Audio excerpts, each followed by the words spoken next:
नमस्कार, मैं हूं अशोक वर्मा। आप देख रहे हैं टीवी 20 न्यूज। टीवी 20 न्यूज पर खबरों का सिलसिला लगातार जारी है। बने रहिए हमारे साथ। इस खबर के प्रायोजक हैं Purvanchal machinery agencies, Burma tower, Narauli, Tanishq showroom के नीचे, आजमगढ़। प्रोप्राइटर हैं अशोक वर्मा और मोबाइल नंबर है 9415207728। अम्बेडकर नगर जिले में छात्रा का दुपट्टा खींचने और बाइक से कुचलकर हुई चर्चित हत्या मामला में अब नया मोड़ आ गया है। मृतक छात्रा के पिता ने सीसीटीवी फुटेज के आधार पर मुख्य आरोपी को पुलिस की पकड़ से दूर होने के बयान में जहां पुलिस की कार्यशैली पर बड़ा सवाल खड़ा कर दिया है, तो वहीं दूसरी तरफ जेल भेजे गए आरोपी शहबाज और अरबाज के पिता जमाल ने भी पुलिस पर गंभीर आरोप लगाते हुए कहा है कि पुलिस मामले में मुख्य आरोपी को बचा रही है। सीसीटीवी फुटेज में हमारे लड़के नहीं हैं, पुलिस ने फर्जी तरीके से गिरफ्तार कर जेल भेज दिया है। सीसीटीवी फुटेज में शामिल अरमान, दानिश और फैसल आरोपियों को पुलिस बचा रही है। खास बात यह है कि जिस मामले में पुलिस ने 3 आरोपियों को गिरफ्तारी की थी और पुलिस के राइफल छीनने के दौरान पुलिस मुठभेड़ में गोली मारकर घायल हुए आरोपियों की गिरफ्तारी कर अपनी वाहवाही बटोरी थी, अब आरोपों में गिरती नजर आ रही है। वही जनपद दौरे पर आए आईजी रेंज अयोध्या ने कहा पूरे मामले में जांच कर कार्रवाई होगी। 2 गाड़ी पर 2 लोग थे, 4 लोग। तो अभियुक्त है मुन्नू, पिता का नाम सलीम, रामपुर बेनीपुर। वो हमसे कह रहे हैं कि हम गिरफ्तार करेंगे उनको। हमने कहा कि जब हम गलती से एक का तहरीर छूट गया हमारा, 3 एक हम दिए थे, मेन आरोपी का छूट गया है, मुन्नू सलीम का। आपको ये कब पता चला कि ये चार लोग हैं? और बाद में जब मेरा दिमाग सही हुआ, लास्ट थी मैं उस हड़बड़ाहट में था, बाद में हम देखे फुटेज, सीसीटीवी फुटेज से हमको पता चला कि 4 लोग हैं। मुख्य आरोपी तो वही बचा है, अभी 3 गिरफ्तार हुए हैं, मुख्य आरोपी अभी बचा है, उनको पुलिस गिरफ्तार नहीं की अभी। अब क्यों दूसरे से एक्सीडेंट हुआ, लेकिन हमारे लड़कन का फंसा दिया गया जानबूझ के, गरीब जान के खाली फंसा दिया गया है। और जे वक्त दोखी है वो बहन वैसे पड़ा है। सब एकदम बहुत परेशान हमारे लोग हैं। हमारे लोग का न्याय चाहिए और ये किसी वापस कहीं तो न्याय दे दे हमारे लोग का। गरीब क्यों नहीं है हमारे लोग के बच्चे, हमारे 5 लड़के। अरे अल्लाह, सब छोटे छोटे। सीसीटीवी वायरल हुआ है, उसमें आपके बच्चे हैं कि नहीं है? नहीं, हमारे बच्चे एक को नहीं, मैं फोटो नहीं है था, एक बच्चे फोटो नहीं। क्या नाम है? अरबाज और शहबाज है, और जो उसके मुलजिम है वो सब दूसरे हैं। कौन है वो अरमान है, एक दानिश है और एक फैसल है, वही 3 है। और हमारे बच्चों को जान के बचा दिया गया, सब गरीब समझ के, कोई खाने कमाने नहीं देगा था। आदमी कहा और हमको 4-5 दिन जेल में बंद कर दिए, वहाँ ले जाके ताले में कि हम अपने बच्चों के लिए कुछ तोड़ नहीं सके, कुछ नहीं कर सके साहब। ये बताइए लोग कह रहे कि आप कहते हैं वहाँ बाजार में कि हमारे 11 बच्चे हैं और 2 बच्चे जेल चले गए। अरे साहब, कौन सा बाप अपने बच्चों को ऐसा कहेगा? कौन सा बाप अपने बच्चों के लिए ये कहेगा कि हमारे 12 बच्चे हैं? अरे साहब, ये सब झूठ पर कानून बनाई जा रही है, लेकिन हम लोग आज तक किसी से एक तो झगड़ा लड़ाई नहीं हुआ, थाने में एक तो झगड़ा लड़ाई का केस तक नहीं गया होगा। आपके 11 बच्चे हैं कि 5 बच्चे हैं, 5 बिटिया हैं, 5 बेटे हैं सब। और कुछ हमारे लोग के कुछ नहीं, वही गाड़ी बनाते खाते जीते हैं। किसी से झगड़ा और लड़ाई कुछ 1 पैसे का नहीं है साहब। खाली हम लोग को गरीब जान के उस पे हमारे बच्चों के ऊपर केस ठोक दिया गया। सीसीटीवी में जो लोग दिखाई दे रहे हैं उनकी गिरफ्तारी हुई है? तो एक बच्चा वो जाके हाजिर हुआ डर के नाते, एक भाग गया है, वो अपने पैसे के बदौलत तो भाग गया इधर उधर। साहब उसको बचा दिया जाएगा, हमारे बच्चों को ऊपर टोक दिया जाएगा। सीसीटीवी में आपके बच्चे हैं? मेरे बच्चे नहीं है साहब, मेरे बच्चे नहीं, मेरे पास मोबाइल है, वो जो है उसका भी फोटो इसमें है। हम आए थे आज? हम आए थे साहब, मेरी माँ की तबीयत खराब थी, मेरे दिल का जो है बहुत ज़्यादा दर्द हो रहा था। कल एसओ साहब से मैंने गुजारिश किया कि मुझे छोड़ दिया जाए, मैं दवा ले लूँ कल जाके। मेरी सांस फूल रही है और दिल घबरा रहा है। मुझे लड़कों से कहा गया कि अभी मिलवा देंगे, ले जा रहे हैं, अभी मिलवा देंगे।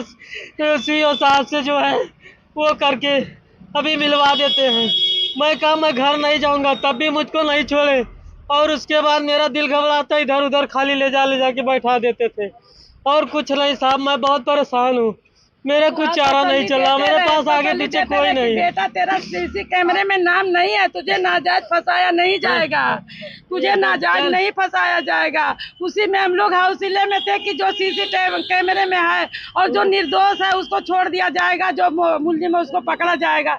इसलिए हम लोग कुछ गम नहीं किए, हम लोग सोचे कि आज नहीं कल तो छोड़ेंगे, कल नहीं परसों छोड़ेंगे। एसओ साहब वहाँ जितने पुलिस वाले थे सब बोल रहे थे कि बेटा तुम्हारे लोग निर्दोष हो, तुम्हारा जब कोई नाम नहीं है, तुम सीसी कैमरे में नहीं हो तो तुझे नाजायज फंसाया जाएगा, नहीं फंसाया जाएगा बेटा। लेकिन उन लोग के सामने दबाव दिया गया, लोग बोले कि इसको मारो पीटो, वो मारे भी बहुत, इनको बहुत मारे हैं, मेरे बच्चों को भी बहुत मारे हैं, उनको पैर दोनों तोड़ दिए हैं। ये सोच लीजिए कि 15 तलीमुन्निसा जमाल अहमद मुझे के पिता ने आरोप लगाया है कि जो मुख्य आरोपी है वो गिरफ्तार नहीं हुआ है। विवेचना के सिटी सर्किल के सभी केसेस में विवेचना की समीक्षा यहाँ पर की गई है। खास तौर से बहुत सारे ऐसे प्रकरण जिसमें विक्टिम को कंपनसेशन मिलना है, खास तौर से एक्सीडेंट के केसेस में, उन पर भी हम लोगों के द्वारा रिव्यू किया गया है और एक समयबद्ध रूप से कार्य योजना चलाई गई है। किसी भी तरीके के महिला संबंधी अपराधों में हम लोग ज़ीरो टॉलरेंस पूरी तरह से रखेंगे। कठोरतम कार्रवाई सुनिश्चित करने के लिए हम लोग प्रतिबद्ध हैं और आज हमने स्पष्ट रूप से निर्देश दिया है, यदि किसी ने भी किसी भी तरीके से कोई भी दुस्साहस करने की कोशिश की तो कठोरतम कार्रवाई सुनिश्चित की जाएगी। और साथ साथ हम ये भी सुनिश्चित करेंगे कि उनका पूरा प्रोफाइल निकाला जाए, उनकी अर्थव्यवस्था किस तरह से चल रही है, और ऐसे लोगों को हम हर कानून के दायरे में लाकर कठोरतम कार्रवाई सुनिश्चित करेंगे। जितने भी विक्टिम हैं उनके परिवारों के साथ हम लोग हमेशा से संवाद बना करके एक बेहतर कार्रवाई करने की, जो हमने न सिर्फ इसके हर केस में हम लोग इसके लिए अपनी कमिटेड एफर्ट लगातार करने के लिए आज सबको बताया भी गया है और हम लोग इसे सुनिश्चित करेंगे। Thank you.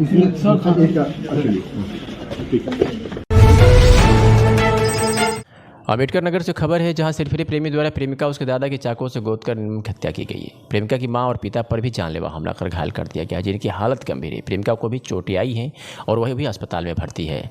हल्ला गुहार पर जुटी भीड़ ने प्रेमी को भी पिटाई कर दिया, जिससे उसकी मौके पर ही मौत हो गई। आईजी अयोध्या रेंज भी घटनास्थल पर पहुंचे और मामले की जानकारी ली। बताया जा रहा है कि काफ़ी दिनों से दोनों के बीच प्रेम संबंध चल रहा था। प्रेमिका के घर वालों ने 2 लोगों के विरुद्ध तहरीर दिया है, जिसमें एक की मौत हो चुकी है। अम्बेडकर नगर के हंसवर थाना क्षेत्र के झंसवा गांव में रात में प्रेमिका के घर में घुसे प्रेमी ने परिजनों के जागने के बाद चाकू से हमला कर दिया। प्रेमी के ताबड़तोड़ हमले से प्रेमिका के दादा की मौत हो गई, जबकि प्रेमिका के माता पिता भी गंभीर रूप से घायल हो गए। इस बीच बचाव में प्रेमिका भी घायल हो गई है। हल्ला गुहार पर आसपास के लोग जुट गए और हमलावर प्रेमी को पकड़कर पीट दिया और एक कमरे में हाथ पैर बांध कर बंद कर दिया। इसकी सूचना पुलिस को दी गई। सूचना पर पहुंची पुलिस द्वारा लोगों की सहायता से सभी घायलों को अस्पताल ले जाया गया, जहाँ प्रेमिका के दादा और हमलावर प्रेमी आपसिम को मृत घोषित कर दिया, जबकि प्राथमिक इलाज के बाद गंभीर माता पिता को लखनऊ रेफर कर दिया गया, जबकि प्रेमिका भी अस्पताल में भर्ती है। इस घटना से गांव में हड़कंप की स्थिति है। गांव में पुलिस बल तैनात कर दिया गया है। त्वरित हत्याकांड की सूचना पर आईजी अयोध्या रेंज प्रवीण कुमार भी घटनास्थल पर पहुंचे, मामले की जानकारी लिया। उन्होंने कहा कि मामले की तह तक जाकर अन्वेषण किया जाएगा, जो भी दोषी होगा कार्रवाई की जाएगी। रात में ये दीवार कूद के अंदर से घर ताला बंद था, तो बड़की अम्मी ने देखा कि जो है कोई लड़का, पूछा कौन हो, किधर से आए हो, तो वो भागने के लिए कोशिश किया। तब तक बड़के अब्बू जग गए, तो वो पलट के आके उनके ऊपर चाकू से हमला कर दिया। तो बाद में सब लोग जागे घर के और सदस्य, तो उस पर हाथापाई हुई बहुत। उसने सबके ऊपर हमला किया छुरी से, कैसे जान बचा के सब लोगों ने जो उसको बांधा, हाथ पे रस्सी से बांध दिया। बाद में पुलिस को फ़ोन करके इंतज़ार किया, पुलिस आई, फिर ताला खोला, फिर सबके सामने आया। एक छुरी की मामला सामने आ रहा है। चाकू जी, दो चाकू लेकर आया। कितने लोगों की मौत हुई है इसमें? एक तो मौके पे जो है बड़के अब्बू की डेथ हो गई, जहीर जिनका नाम है, और वो अभी बाद में पता चला कि हॉस्पिटल में जो लड़का आया था मारने के लिए, उसकी भी डेथ हो गई है। क्या नाम आपका? सईदुर रहमान है। और उनके इस पक्ष की तरफ से जहाँ पर मृत्यु इनकी हुई है, उनके द्वारा एक तहरीर प्राप्त हुई है, जिसमें 2 व्यक्तियों को नामजद किया गया है, जिसमें से एक व्यक्ति यहाँ पर घायल अवस्था के बाद जिन लोग लेकर गए हैं तो उसकी भी मृत्यु हुई है। कुल मिलाकर के 2 लोगों की मृत्यु हुई है। एक इस घर में रहने वाले एक बुजुर्ग व्यक्ति हैं और एक जो इस घर में घुसे हैं। अब इन सारी चीज़ों पे जो हमने घटनास्थल का निरीक्षण किया है, घटनास्थल के निरीक्षण करने के क्रम में ये चीज़ अभी प्रथम दृष्टया दिख रही है कि कोई फोर्सफुल एंट्री नहीं है, नंबर 1। नंबर 2, आसपास के क्षेत्र के रहने वाले हैं तो निश्चित तौर पर क्या आपस में परिचय था, क्या वजह थी, एनमिटी थी या नहीं थी, इन सारी चीज़ों पर हम लोग देख रहे हैं। पर्सनल एंगल्स पर भी हमारा इन्वेस्टिगेशन चल रहा है। अभी फ़िलहाल इस घटना में जो दूसरे नामजद अभियुक्त हैं उनकी तलाश हम लोग तत्परता के साथ कर रहे हैं और पूरी तरह से हम इसमें ये सुनिश्चित कराएंगे कि अगले 24 घंटे में इसमें जो कठोरतम कार्रवाई है वो पूरी। विश्वकर्मा पूजा के बाद आयोजित ऑल इंडिया विश्वकर्मा शिल्पकार महासभा का कार्यक्रम नरौली के विश्वकर्मा सभागार में संपन्न हुआ। कार्यक्रम में भारी संख्या में विश्वकर्मा बंधुओं ने भाग लिया। कार्यक्रम को संबोधन करने वालों में मुख्य रूप से पूर्व मंत्री दुर्गा यादव, जिला पंचायत अध्यक्ष विजय यादव, पूर्व मंत्री रामासुरई विश्वकर्मा, विधायक संग्राम यादव अतरौलिया के, मुबारकपुर के विधायक अखिलेश यादव, पूर्व मंत्री रामदुलार राजभर व TV20 न्यूज़ के प्रधान संपादक अशोक वर्मा ने संबोधित किया। कार्यक्रम में आए अतिथियों का भव्य स्वागत किया और कई जीते हुए नवनिर्वाचित ग्राम पंचायत सदस्यों को भी सम्मानित किया गया। वक्ताओं ने विश्वकर्मा समाज की मजबूती पर प्रकाश डाला और सभी आगंतुकों का पूर्व मंत्री रामासुरई विश्वकर्मा ने आभार व्यक्त किया। क्या कुछ कहा कार्यक्रम के बारे में रामासुरई विश्वकर्मा ने, आपको सुनाते हैं। सर, कार्यक्रम में क्या उद्देश्य है? भगवान विश्वकर्मा की पूजा यहाँ विश्वकर्मा भवन में की जा रही है और पूरे जनपद के विश्वकर्मा समाज के लोग एकत्र हुए हैं। विश्वकर्मा समाज के जो प्रतिनिधि हैं, जो निर्वाचित सभासद हैं, निर्वाचित ग्राम प्रधान है, और मंदिर कमेटियों के जितने अध्यक्ष सभी को यहाँ सम्मानित किया जाएगा। हमारे अतिथि लोग आए हैं और हम सभी लोग भगवान विश्वकर्मा के महत्व के बारे में लोगों को बताने का काम कर रहे हैं और किस तरह से भगवान विश्वकर्मा समाज की दशा और दिशा तय हो, इस पर हम लोग चर्चा करने का काम कर रहे हैं। क्या संदेश देना चाहेंगे कार्यक्रम के माध्यम से? विश्वकर्मा समाज के लोगों से कहना चाहता हूँ कि विश्वकर्मा समाज का सम्मान केवल समाजवादी पार्टी ने बनाया। विश्वकर्मा पूजा की छुट्टी 2003 में नेताजी ने घोषित किया। 2012 में तत्कालीन मुख्यमंत्री श्री अखिलेश यादव ने, तो हमारी पहचान तो विश्वकर्मा पूजा से बनी। विश्वकर्मा समाज को क्षेत्र और राजनीति में भागीदारी समाजवादी पार्टी की सरकार में दिया गया।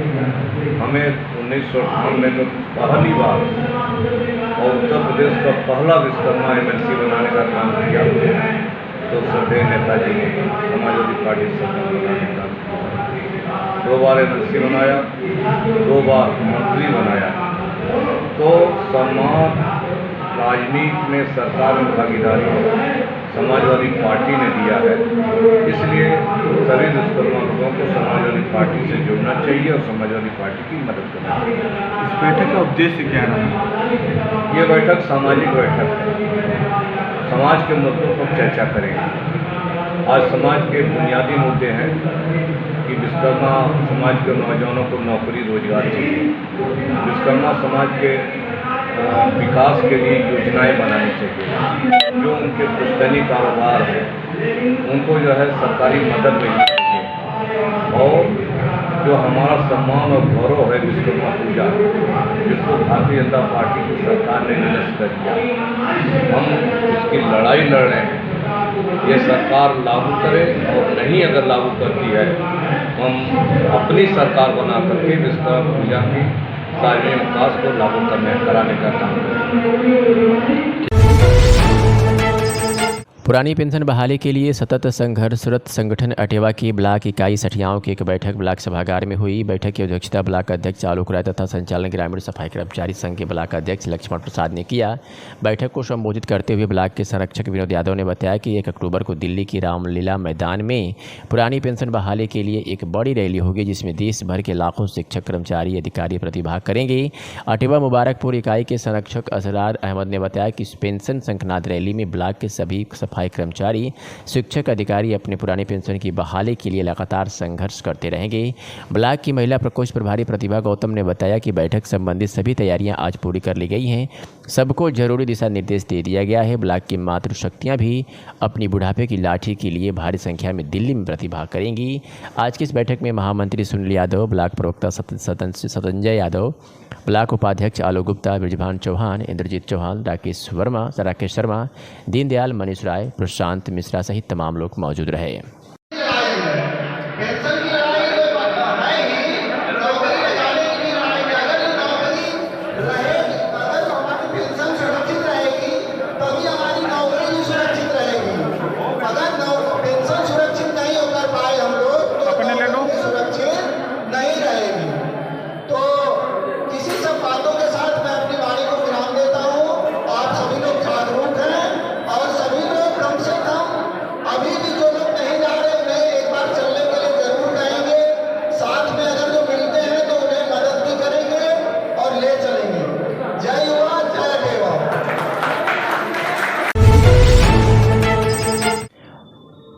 आजमगढ़ के गैराज मैकेनिक का एक लड़का कौन बनेगा करोड़पति का विनर बन गया है और करोड़पति बनकर पुनः आजमगढ़ लौटा, जिसकी वजह से क्षेत्र में और उस गांव में खुशी का माहौल है। लोग बधाई दे रहे हैं।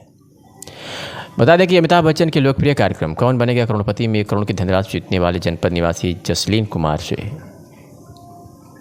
मीडिया की अकल सी बातचीत हुई है। बता दें कि रानी की सराय थाना क्षेत्र के अवंतिकापुरी की निवासी हैं जसलीन। कपड़े के शोरूम में सेल्समैन है, पिता गैराज में मैकेनिक हैं। 20 सितंबर यानी आज की रात 9 बजे ये कार्यक्रम प्रसारित होगा, जहां पे आप देख सकते हैं। जी, आपको सबसे पहले तो बधाई हम लोगों की तरफ से, सभी मीडिया वालों की तरफ से। और आपकी यात्रा कैसे शुरू हुई? सर, मेरी जर्नी करीब 2011 से शुरू हुई, 12 साल पहले।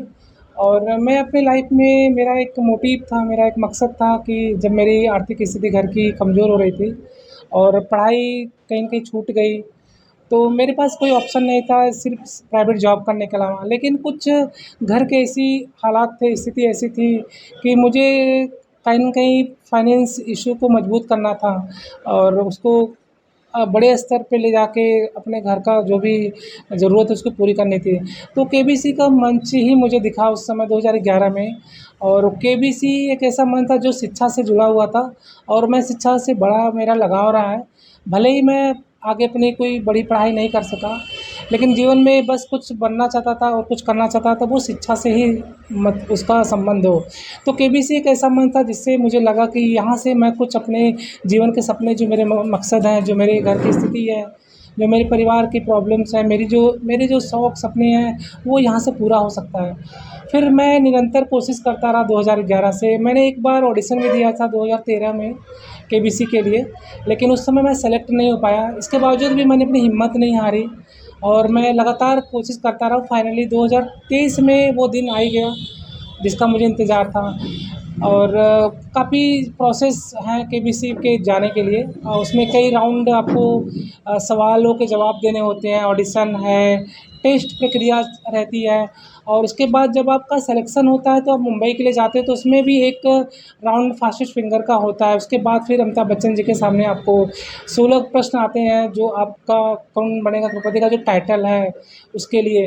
तो ये सारी प्रक्रिया से गुजरना होता है कौन बनेगा करोड़पति के लिए। तो फाइनली जब मैं सिलेक्शन हुआ तो मैं बहुत खुश हुआ था कि चलो, मुझे लगता है कि इस साल मैं अपने लिए, अपने जीवन के लिए कुछ जो मेरा मकसद है, जो मेरा सपना है, वो पूरा कर लूँगा। और वो दिन मुझे मिल ही गया और मैं एक सवालों के जवाब, पहले तो बहुत नर्वस हुआ, बहुत ही घबरा रहा था और बहुत ठंड भी वहाँ पे थी। तो ठंड में वहाँ पे देखा होगा प्रोमो में आपने कि मैं जैकेट तो नहीं बोला, लेकिन मैंने बोला कि सब ठंड है, तो उन्होंने अपनी जैकेट दी अमिताभ बच्चन साहब ने। तो उन्होंने एक जैकेट भी गिफ्ट किया मुझे, उपहार में दिया और पहनाया भी। तो वो बड़ा मोमेंट मेरे लिए बड़ा बहुत ही, मतलब एक ऐसा पल था कि एक महान आदमी, एक इतनी बड़ी हस्ती जो अपने गिफ्ट दे रहा है अपनी जैकेट। तो वो मैं पहला कंटेस्टेंट था वहाँ के लिए, पूरे केबीसी सीज़न का, पूरे इतिहास का। तो बहुत ही अतुलनीय था, बहुत ही यादगार था मेरे लिए और बहुत ही खुशनसीब वहाँ का मतलब माहौल मेरे लिए था, बना हुआ था। इस बार आप कैसे शुरू किए यहाँ, कितने तारीख शुरुआत आपकी मतलब से? मैं शुरुआत मेरी सर सिलेक्शन की मतलब पहली बार आपको कॉल कैसे आया? पहली बार मेरा कॉल आया था, मैं जब रजिस्ट्रेशन अप्रैल में हुआ था तो मैंने रजिस्ट्रेशन करना शुरू कर दिया था। उसमें क्या होता है कि अमिताभ बच्चन सर कंटिन्यू 10 दिन सवाल पूछते हैं एक-एक, तो उसमें बाई मैसेज और एक ऐप है सोनी लिव ऐप के थ्रू उसमें रजिस्ट्रेशन करना होता है और वो सवाल का जवाब देके उसको सबमिट करना होता है। तो वो कंटिन्यू 10 दिन मैंने किया था। तो उसके कुछ ही दिनों बाद मेरा फ़ोन आया, कॉल IVR के थ्रू होती है जिसमें आपकी पूरी डिटेल होती है, आपका नाम, एज वगैरह और आपका स्टेट का नाम होता है और उसमें फिर 2 क्वेश्चन पूछे जाते हैं करंट अफेयर से या जीके रिलेटेड। तो वो 2 सवालों के जवाब मैंने दिए। इसके बाद फिर मेरा कुछ ही 2-4 दिन बाद मेरा ऑडिशन के लिए कॉल आया कि आपको मुंबई जाना है ऑडिशन के लिए, ग्राउंड ऑडिशन के लिए। तो वहाँ पे जब मैं ग्राउंड ऑडिशन के लिए जब मैं मुंबई 28 मई को जाता हूँ तो फिर वहाँ पे मैं 20 रिटन टेस्ट देने होते हैं मुझको पहले इंटरव्यू क्वालिफाई करने के लिए। तो 20 रिटन टेस्ट में जीके से रिलेटेड, हिस्ट्री से रिलेटेड सारे क्वेश्चंस होते हैं करंट अफेयर से। उसका जवाब देने के बाद मैं जब सेलेक्ट होता हूँ कि आप इंटरव्यू के लिए फ़ाइनल हो, और इंटरव्यू में मुझसे मेरे फैमिली के बारे में, मेरे बैकग्राउंड, मेरे ज़िले के, मेरे आजमगढ़ और मेरे परिवार के और मेरे बारे में पूछा जाता है तो मैं वहाँ पर जवाब देता हूँ। उसके बाद वहाँ पर भी मुझसे 10 क्वेश्चन पूछे जाते हैं और उस क्वेश्चन को भी मुझे करीब मैंने 10 में से 8-9 क्वेश्चन के सही जवाब दिए थे। तो वो यहाँ से कि मुझे उम्मीद लगी थी कि नहीं अब फाइनली कहीं ना कहीं इस साल मेरे लिए अच्छा होगा। फिर उसके बाद फाइनली वो एक कॉल आती है कि आप कौन बनेगा करोड़पति के लिए सेलेक्ट होते मुंबई आप आ रहे हो। तो अब जो आप कितनी धनराशि आप जीत चुके हैं और किस क्वेश्चन पे आप जो है क्विट कर दिए? सवाल शुरू में बहुत ईजी थे, इसके बाद जैसे जैसे बढ़ता गया तो कुछ कठिन भी सवाल आए, लेकिन कुछ लाइफलाइन से हेल्प से मैं उसको बीट किया, उसको जवाब सही दिया और फाइनली जो करोड़पति का टाइटल है 1 करोड़ का, वो बहुत ही टफ क्वेश्चन था, महाभारत से रिलेट था और महाभारत और रामायण मेरे बहुत ही ख़ास, मैं बहुत ही देखता हूँ, पसंद करता हूँ, लेकिन वो सवाल मैंने पढ़ा नहीं था। बस एक माइंड में क्लिक हुआ कि कहीं मैंने पढ़ा है। तो वो सवाल में ये था कि पांडव का जो यज्ञ हुआ था, यज्ञ करवाया था, उसके बाद जो सोने बचे हुए थे फिर पांडवों ने उसका यज्ञ और नहीं, महाभारत युद्ध के बाद जब पांडवों ने यज्ञ करवाया था तो जो सोने बचे हुए थे तो वो किसने करवाया था? उसमें 4 ऑप्शन थे, तो लिखित, मातुंड, विकर्ण और एक और ऑप्शन था। तो उसमें जो मातुंड ऑप्शन था तो मैंने कहीं पढ़ा था, कुबेर पे मैं क्लिक कर रहा था तो मुझे लगा कुबेर गलत होगा क्योंकि कुबेर जो है वो रामायण से रिलेटेड है और कुछ धन के देवता वही कहे जाते थे, लेकिन महाभारत का पात्र था तो मैं उसको दिमाग में हट गया। फिर अचानक से एक माइंड में आया कि अरे मातुंड मैंने कहीं पढ़ा है, फिर मैंने मातुंड का जवाब दिया जो कि वो सही था। नहीं, ये मैंने अपने विवेक और बुद्धि से दिया था। जी सर, 7 करोड़ का सवाल जो था उस पे आप जी सर, 1 करोड़ का सवाल था जो ये 1 करोड़ का सवाल था महाभारत से रिलेटेड, वो उसको मैंने कर दिया था। 7 करोड़ का सवाल कठिन था लेकिन श्योर नहीं था, बस एक अंदाज़ा था और कुछ चीज़ें उस समय ऐसी थी दिमाग में मेरे, पूरा सर भारी हो गया था और बहुत ही प्रेशर महसूस कर रहा था, तो कनेक्ट नहीं कर पा रहा था उस सवाल के आंसर को। तो कहीं न कहीं मैं जल्दीबाजी कर गया और वो भी सवाल सही था जो मैंने गेस किया था। जब मैंने बोला कि ये होगा तो बोले कि अगर आप खेल जाते तो ये 7 करोड़ भी आप जीत सकते थे, लेकिन मैं रिस्क नहीं लेना चाहता था और डर भी था मन में कि बहुत बड़ी रकम है और मेरे जो घर के हालात हैं, मेरे घर की जो स्थिति है, इससे बदल सकती है।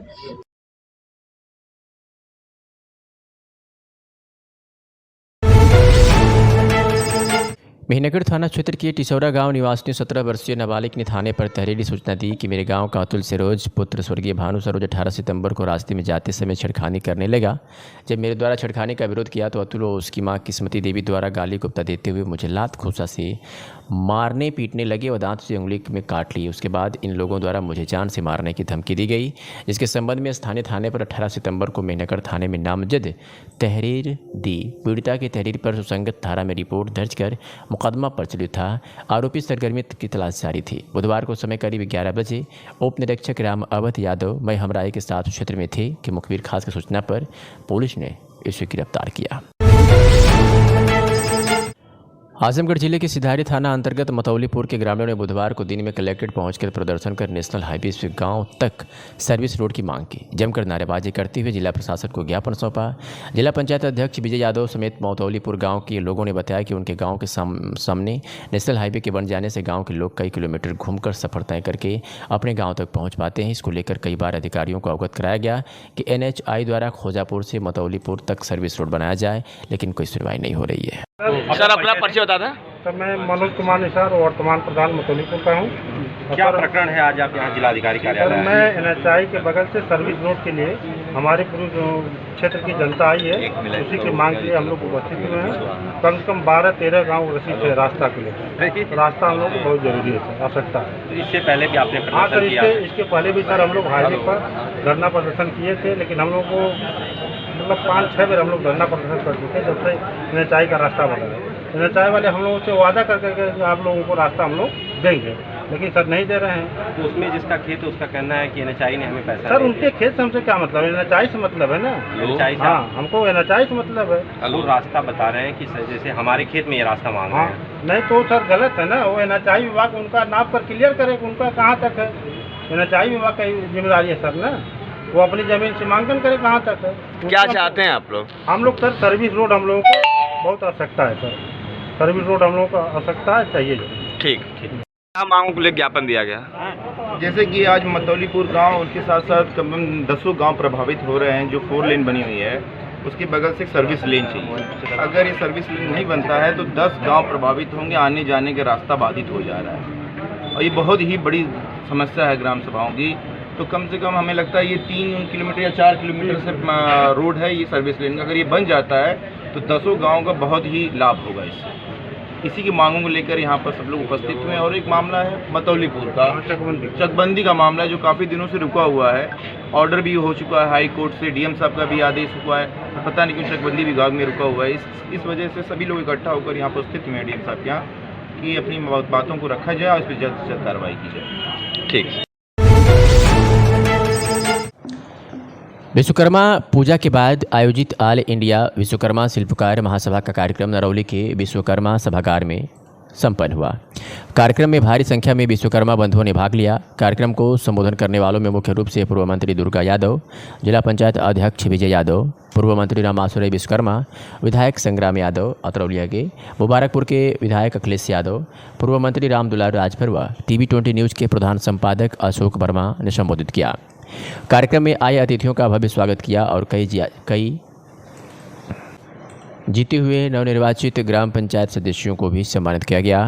वक्ताओं ने विश्वकर्मा समाज की मजबूती पर प्रकाश डाला और सभी आगंतुकों का पूर्व मंत्री रामासुरई विश्वकर्मा ने आभार व्यक्त किया।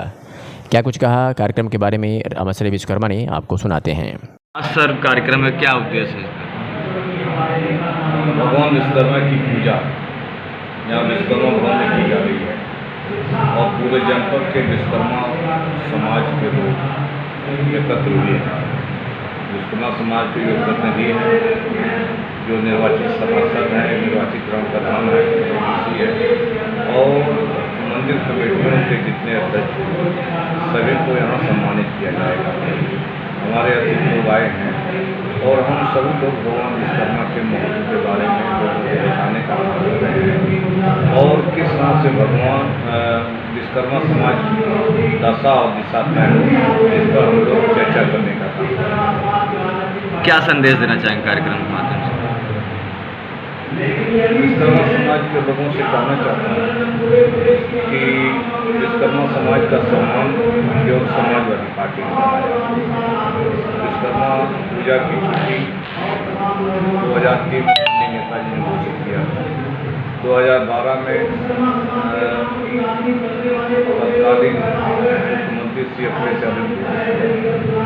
तो हमारी पहचान तो विश्वकर्मा पूजा से बनी। विश्वकर्मा समाज को क्षेत्र और राजनीति में भागीदारी समाजवादी पार्टी की सरकार में दिया गया। हमें 1998 में पहली बार और उत्तर प्रदेश का पहला विश्वकर्मा MLC बनाने का काम किया। तो श्रद्धेय नेताजी ने समाजवादी पार्टी सरकार बनाने का काम किया। 2 बार MLC बनाया, 2 बार मंत्री बनाया। तो सम्मान राजनीति में सरकार में भागीदारी समाजवादी पार्टी ने दिया है, इसलिए सभी दुष्कर्मारोपियों को समाजवादी पार्टी से जुड़ना चाहिए और समाजवादी पार्टी की मदद करना चाहिए। इस बैठक का उद्देश्य क्या रहा? ये बैठक सामाजिक बैठक है, समाज के मुद्दों पर चर्चा करेंगे। आज समाज के बुनियादी मुद्दे हैं कि विश्वकर्मा समाज के नौजवानों को नौकरी रोजगार चाहिए, विश्वकर्मा समाज के विकास के लिए योजनाएं बनानी चाहिए, जो उनके पुश्तैनी कारोबार है उनको जो है सरकारी मदद मिलनी चाहिए, और जो हमारा सम्मान और गौरव है विश्वकर्मा पूजा, जिसको भारतीय जनता पार्टी की सरकार ने निरस्त कर दिया, हम इसकी लड़ाई लड़ रहे हैं। ये सरकार लागू करे, और नहीं अगर लागू करती है हम अपनी सरकार बना करके विश्वकर्मा पूजा की सार्वजनिक विकास को लागू कराने का काम करें।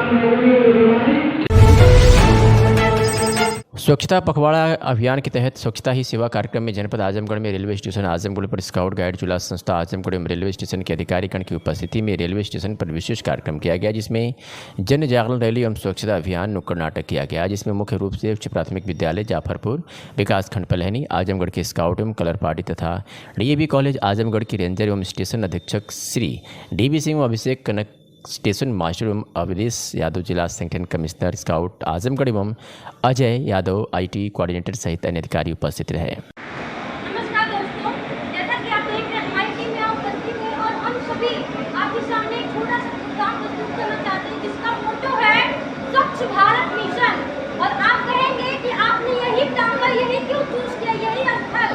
हम आपको बता दें कि मैंने ये प्रांगण ये स्थल इसके लिए चूज किया क्योंकि यहाँ पे बहुत सारे लोग इकट्ठा होते हैं, इकट्ठा होने अलग अलग जगहों के रहते हैं, लेकिन उनको ये नहीं पता कि आपको पानी पी के बॉटल कहाँ फेंकना है, चिप्स खा के रैपर कहाँ फेंकना है। तो मैं ये लोगों में अवेयरनेस लाने के लिए इस प्रांगण को चूज की हूँ, जिसके लिए मेरी टीम पूरी यहाँ पे उपस्थित है। तो हमारे साथ जुड़े रहे दोस्तों, प्रोग्राम को देखें और इससे कुछ अगर आपको अपने भारत को, अपने देश को, अपने राष्ट्र को स्वच्छ बनाने का कार्य करें। धन्यवाद। नमस्कार, आइए देखिए।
उत्तर प्रदेश की राजधानी लखनऊ के पास इलाके में एक सेक्स रैकेट का भंडाफोड़ हुआ है। पड़ोसियों की सूचना पर पुलिस ने आज सुबह छापेमारी की। इस छापेमारी में फ्लैट से विदेशी लड़कियां और पुरुष पकड़े गए हैं। सभी को हिरासत में लेकर पूछताछ की जा रही है। पुलिस को मौके से आपत्तिजनक सामग्री भी मिली है। बता दें कि मेदांता अस्पताल के पास अलकनंदा एनक्लेव के फ्लैट में विदेशी महिलाओं का सेक्स स्कैंडल चल रहा था। लगातार आवाजाही और संदिग्ध गतिविधियों को देखकर पड़ोसियों को शक हुआ तो उन्होंने पुलिस की इस खबर दी। सूचना के आधार पर आज सुबह दलबल के साथ पुलिस फोर्स फ्लैट में दाखिल हुई तो हड़कंप मच गया। पुलिस को कमरे में लड़के और लड़कियां आपत्तिजनक हालत में मिले, जिसके बाद मौके से 3 विदेशी लड़कियों और 2 विदेशी पुरुषों को हिरासत में ले लिया गया। फ्लैट में पकड़ी गई लड़कियां थाईलैंड और नेपाल की बताई जा रही हैं। रायबरेली से ट्रांसफर होकर कुछ ही दिन पहले ही तहसील सदर आए लेखपाल अविनाश ओझा को सोमवार दोपहर एंटी करप्शन की टीम ने एक व्यक्ति से 15,000 रुपये लेते रंगे हाथ दबोचा। जिस व्यक्ति से लेखपाल रुपये ले रहे हैं उनसे उसने इसकी शिकायत एंटी करप्शन के अफसरों से की थी। इसी के आधार पर टीम के सदस्यों ने शिकायतकर्ता को रुपये देने के लिए लेखपाल के पास भेजा। इस दौरान जैसे ही लेखपाल ने शिकायतकर्ता से रुपये लिए, आसपास मौजूद एंटी करप्शन की टीम सदस्यों ने उसे दबोच लिया। इस घटना से संबंधित एक वीडियो सोशल मीडिया पर वायरल हो रहा है। इसमें दिख रहा है कि लेखपाल बीच सड़क पर हंगामा कर रहा है और टीम उसे घसीटते हुए ले जा रही है। लेखपाल खुद को बेकसूर बताते हुए शोर मचा रहा है। इस दौरान तहसील के कई कर्मी भी आसपास मौजूद दिख रहे हैं। गया है। मध्य प्रदेश की पूर्व मुख्यमंत्री और भाजपा की कद्दावर नेत्री उमा भारती ने कोटे के भीतर कोटा की मांग उठाई है। उमा भारती ने मंगलवार को पत्रकारों से बातचीत के दौरान न सिर्फ केवल केंद्र की महिला आरक्षण बिल बल्कि शिवराज सरकार की लाडली बहना योजना पर भी निशाना साधा। उमा भारती ने मीडिया से बातचीत के दौरान कहा कि क्या हम महिलाओं को लेकर सारे काम वोट के लालच में करेंगे? क्या हम योजनाएं इसलिए बना रहे हैं कि महिलाएं वोट दें? ये 1000, 2000 देने से क्या हो जाएगा? उन्हें विधानसभा और संसद में स्थान दें। और एक खबर दिल्ली से है, जहां भारत सरकार द्वारा महिला विधेयक लाने पर सुप्रीम कोर्ट के वरिष्ठ अधिवक्ता डॉक्टर ए.पी. सिंह ने अपने विचार रखे हैं। सुनिए। बड़ी खुशी की बात है, नई संसद में विघ्न हारक गणेश चतुर्थी के दिन गणेश जी के अवसर पर नई संसद में पहला काम जो हो रहा है, हमारे देश की महिलाएं जो आधी आबादी हैं उनको अधिकार देने की बात, उनकी नारी सशक्ति के लिए बात, नारी के लिए बिल इस तरह से लाना भारत सरकार के लिए बहुत ही सराहनीय कदम है। निश्चित तौर पर ऐसा होना चाहिए, क्योंकि अभी तो बेटी बचाओ बेटी पढ़ाओ, बेटी बच भी गई बेटी पढ़ भी गई। अब बेटी को आगे संवैधानिक अधिकार मिले, मतलब विधानसभा में पहुंचे, मतलब एमएलसी में विधान परिषदों में पहुंचे, मतलब लोकसभा में पहुंचे, मतलब राज्यसभा में पहुंचे। तो इससे ये होता है जब वो वहां पहुंच जाएंगी और 33% पहुंच जाएंगी, अपने रिजर्वेशन के आंकड़े में पूरी पहुंच जाएंगी, तो निश्चित तौर पर फिर कुछ सोचने की बात ही नहीं रह जाएगी। यद्यपि कई मामलों में पुरुष भी पीड़ित होता है, पुरुष को भी चाहिए उसके अधिकार मिले, लेकिन फिर भी अभी हमारे देश में जो जिस तरह से महिलाओं के आरक्षण के लिए है, ये महिला आरक्षण जो 33% आरक्षण है, बहुत अच्छा है। अब इसमें पार्टियां बट रही हैं, कांग्रेस सपोर्ट कर रही है, कुछ राजनीति कर रहे हैं, विपक्षी में फूट पड़ गई है इस बिल को लेके, और माननीय मोदी जी तो ऐसा करते हैं कई बार कि महिलाओं के हित के लिए भी ऐसा ये हो और इस पर लागू। छपरा में प्रेमिका का बर्थडे सेलिब्रेट करने गए प्रेमी को परिजनों ने पीटकर अधमरा कर दिया। मामला तरैया थाना क्षेत्र का है। लड़के को गंभीर स्थिति में इलाज के लिए सदर अस्पताल में भर्ती कराया गया है। डॉक्टरों के अनुसार लड़के को गंभीर चोट लगी है। हाथ और पैर कई जगहों पर टूट गए हैं, साथ ही रीढ़ की हड्डी भी फ्रैक्चर हो गई है। लड़के की पहचान तरैया थाना क्षेत्र के शीतलपुर निवासी अस्मत अली 20 वर्षीय के रूप में हुई थी। युवक का गंभीर स्थिति में सदर अस्पताल में इलाज चल रहा है। घटना सोमवार की देर रात की बताई जा रही है, जहाँ युवक पड़ोस के गाँव छोटा माधोपुर में प्रेमिका के बर्थडे का केक काटने गया था। इस दौरान ग्रामीण और परिजनों ने उसे पकड़ लिया। परिजनों द्वारा पिटाई करते हुए उसे पुलिस को सौंप दिया गया है, जहां उसका अब अस्पताल में इलाज चल रहा है। खबर ये भी है कि लड़की ही उसे केक काटने के लिए अपने घर बुलाई थी। आजमगढ़ जिले के महाराजगंज थाना अंतर्गत सरदहा बाजार में सुबह से करीब लगभग 8 बजे, पौने 8 बजे कपड़ा व्यवसायी पिता पुत्र की हत्या ने क्षेत्र सहित पुलिस प्रशासन को हिलाकर रख दिया। और हत्या की सूचना मिलते ही आनंद फानन में सीओ सगड़ी व सीओ बुढ़नपुर सहित आसपास के 6 थानों की पुलिस मौके पर पहुंच गई तथा घटना की गंभीरता को देखते हुए पुलिस अधीक्षक आजमगढ़ अनुराग आर्य व पुलिस अधीक्षक ग्रामीण मौके पर पहुँच गए तथा हालात का जायजा लिया। शोकाकुल परिवार वालों को समझा बुझाकर शव को पोस्टमार्टम के लिए रवाना किया एवं उन्हें न्याय दिलाने का भरोसा दिया। मिली जानकारी के अनुसार गोपालपुर गांव निवासी रशीद अहमद पुत्र लगभग 55 वर्षीय पुत्र मुस्तफ़ा सरदहा बाजार स्थित अपने मकान में रेडीमेड कपड़े का व्यवसाय करता है। उसका परिवार भी इसी मकान में रहता है। बुधवार की सुबह लगभग पौने 8 बजे वह अपने छोटे बेटे शोएब उम्र लगभग 22 वर्ष के साथ दुकान खोलकर साफ सफाई कर रहा था। तभी बाइक सवार 3 लोग मौके पर पहुंचे और दुकान में घुसकर रशीद पर गोलियां बरसाना शुरू कर दिया। बेटा जान बचाने के लिए दुकान के दूसरे हिस्से में निर्माणाधीन मकान की तरफ भागा तो अपराधियों ने उसे भी तोड़ाकर गोली मार दी, जिससे मौके पर ही दोनों की मौत हो गई। आसपास के लोगों ने बताया कि जब तक लोग कुछ समझ पाते अपराधी हवाई फायर करते हुए मौके से फरार हो गए। घटनास्थल पर जुटी भीड़ में लोग दबी जुबान से घटना की निंदा करते हुए इसे पुरानी रंजिश से जोड़कर देख रहे थे। लोगों का कहना था कि मृतक की दुकान के सामने ही एक और कपड़े की दुकान थी। दोनों दुकानदारों के बीच लगभग 3-4 वर्ष पूर्व ग्राहकों को अपनी तरफ बुलाने को लेकर विवाद प्रारंभ हुआ था, जो पिछले कुछ माह पूर्व मारपीट में तब्दील हो गया था। मारपीट के मुकदमे में लगभग 6 माह पूर्व मृतक पक्ष के लोग कई महीने की सजा काटकर जमानत पर लौटे थे और तभी से अपने कारोबार में जुटे थे। घटना की सही जानकारी का खुलासा तो पुलिस की विवेचना से ही हो सकेगा। घटना को लेकर बाजार सहित पूरे क्षेत्र में दहशत का माहौल है। क्षेत्र में सनसनी के चलते डीआईजी आजमगढ़ मंडल भी घटनास्थल पर पहुंच गए और पुलिस को दोषियों पर कड़ी कार्रवाई करने का निर्देश दिया। महाराजगंज के सरदा बाजार में आज अब्दुल रशीद और उसके पुत्र की गोली मार कर हत्या कर दी, जिसमें उनके जो सामने दुकान है गुप्ता जी के लोगों के यहाँ पे आरोप है और उनका कहना है कि इनका आपस में दुकानदारी में लेके यहाँ की है कराची में लेकिन आज के बाद पुराने दिन में एक मुकदमे लिखे हैं दोनों तरफ से उनमें चार्जशीट लगी हुई एक कोर्ट से लिखा गया। तो पुराना इनमें झगड़ा चला आ रहा था और उसमें कार्रवाई हो चुकी थी पूर्ण से। अभी ये ताज़ा घटना है और इस घटना की एफआईआर लिख के गिरफ्तारी की कार्रवाई कराई जाएगी। हाँ सर, इस परिवार से साया उठ चुका है, बाप का, बच्चे अनाथ हो चुके हैं, तो कुछ मदद भी रहेगी सरकार की? पुलिस का काम अभी प्राथमिक तौर पे हम लोग अपना जो पुलिस की कार्रवाई फौरी कार्रवाई पूरी कर लेते हैं, उसके बाद वो जो कार्रवाई होगी देखा जाएगा। अब तक कोई गिरफ्तारी वगैरह सर? अभी तक कोई गिरफ्तारी नहीं है, एफआईआर आ जाएगी उसके बाद हम लोग तैयार। आजमगढ़ के कप्तानगंज थाना क्षेत्र के पासीपुर में 18 सितंबर को फाइनेंस की गई गाड़ियों की किस्त न जमा करने पर जब्त किए गए वाहनों के पार्किंग से जबरन एक स्विफ्ट कार ले जाने के मामले में पुलिस ने 5 लोगों के खिलाफ नामजद व 20 अज्ञात के खिलाफ मुकदमा दर्ज किया गया है। बता दें कि घटना के बाद से ही गाड़ी से पहुंचने वाले दबंग लोगों का वीडियो वायरल हो रहा था। पुलिस जाँच पड़ताल में लगी हुई थी। मामले में मंगलवार को देर रात एसपी सिटी शैलेंद्र लाल ने बताया कि 2 स्कॉर्पियो से पार्किंग स्थल पर लोग आए थे और जबरन कार को अपने साथ लेकर गए। मामले में पीड़ित राहुल विश्वकर्मा ने तहरीर दी थी कि शहर कोतवाली के एलवल निवासी निक्की उपाध्याय, बजरंग सिंह निवासी ओझौली, मुबारकपुर थाना शक्ति सिंह, कौशलेंद्र सिंह समेत अन्य लोग थे जो बीजेपी के झंडा लगी स्कॉर्पियो समेत 2 वाहनों से पहुंचे और हूटर बजा रहे थे। इसके बाद जबरन अंदर घुसकर कार को अपने साथ ले गए। तहरीर में यह भी आरोप था कि साथ में 86,000 रुपये नकदी भी ले गए और कई वाहनों की चाबी भी ले गए। मामले में फिलहाल पुलिस ने गाड़ी ले जाने के आरोप में मुकदमा दर्ज कर लिया है। ग्राम पासीपुर थाना कप्तानगंज में पीसी पार्किंग यार्ड है, जहां पर फाइनेंस जो लोग नहीं दे पाते हैं गाड़ी की, उनको रखा जाता है।